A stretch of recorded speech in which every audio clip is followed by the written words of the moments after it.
The Galaxy S24 delivers some of the strongest value of Samsung's latest flagships, offering the same Galaxy AI features as its pricier counterparts. But the real benefit to upgrade is to reap the performance and battery life improvements delivered by the Snapdragon 8 Gen 3 Silicon, assuming that you are able to buy a phone with that chip where you live. My Samsung Galaxy S24 review will look at the Galaxy AI features, of course, and whether they make the most affordable model in Samsung's flagship lineup worth a purchase or upgrade. But I'll also look at the other changes made to the Galaxy S24 that produce one of the most well-rounded Samsung phones in years. The Galaxy S24 is available for $799 with the base model featuring 128GB of storage. In the US, that's the same price Samsung charged last year for the Galaxy S23, something worth calling out in light of Samsung's $100 price hike for the Galaxy S24 Ultra. There is also a 256GB version of the Galaxy S24 available in the US and UK for $859 or £859. You will be able to find the Galaxy S24 at Samsung's website as well as the major retailers like Amazon and Best Buy. US phone carriers are now selling the Galaxy S24 too, with many offering Galaxy S24 deals that can help you lower the cost of the phone.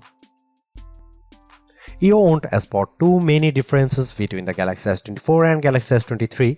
It nudges aside in the lineup of best Samsung phones. The screen and back panel on the S24 are both flat and are joined by metal side rails, but the phone has adopted a unibody-like design that blends all the separate panels together brilliantly.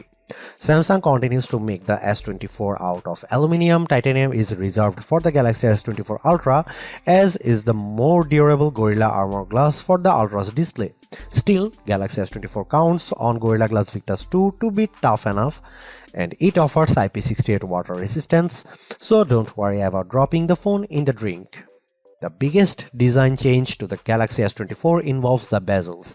They are smaller than before, which allows the new phone to offer a slightly bigger screen than the S23 without noticeably changing the dimensions of the phone. Even with 6.2-inch display, the Galaxy S24 remains as compact as its predecessor. I wish I could get excited about the Galaxy S24 color options, which strike me as a bit muted. Names like Onyx Black, Marble Grey, Cobalt Violet, and Amber Yellow make the colors sound a lot more dramatic than they actually look. I would suggest heading to Samsung's online store, where exclusive options in blue, orange, and green at least add some variety to your choice. I have mentioned the Galaxy S24's larger display, which offers a resolution of 2340 by 1080 resolution and a 120Hz refresh rate. But besides the modest increase in size from the 6.1-inch panel on the S23, the biggest addition is a boost to the screen's brightness. Like the rest of the new lineup, the Galaxy S24 promises a maximum brightness of 2600 nits. I have to say our lab testing didn't come close to the theoretical maximum, which was probably achieved under very controlled circumstances. Still, the 1416 nits it reaches using a light meter and with HDR enabled is nothing to sneeze at. It improves upon the Galaxy S23's 1340 nit reading and was in line with the iPhone 15's 1400 nit result. I found I had to keep the display brightness slider rather high to see the screen details under less favorable lighting conditions, but at least the S24 has the capability in its toolkit.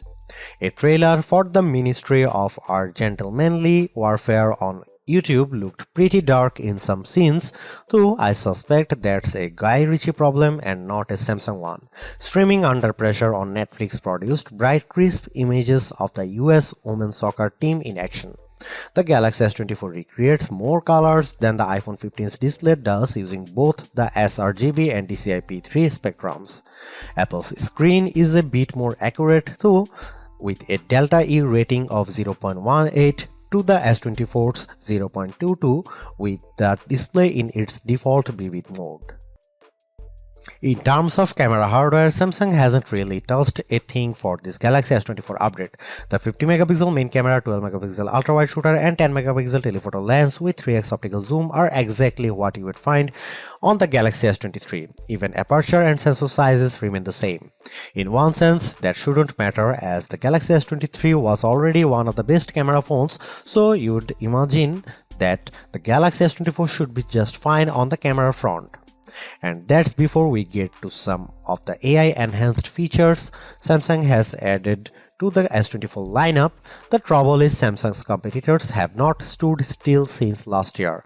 Now you can guys see some photo sample of Galaxy S24 and some comparison between S23 and S24 and iPhone 15.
If the Galaxy S24 phone had performed just a shade or two better against the iPhone 15, I would have declared this model as the entry-level flagship phone to get.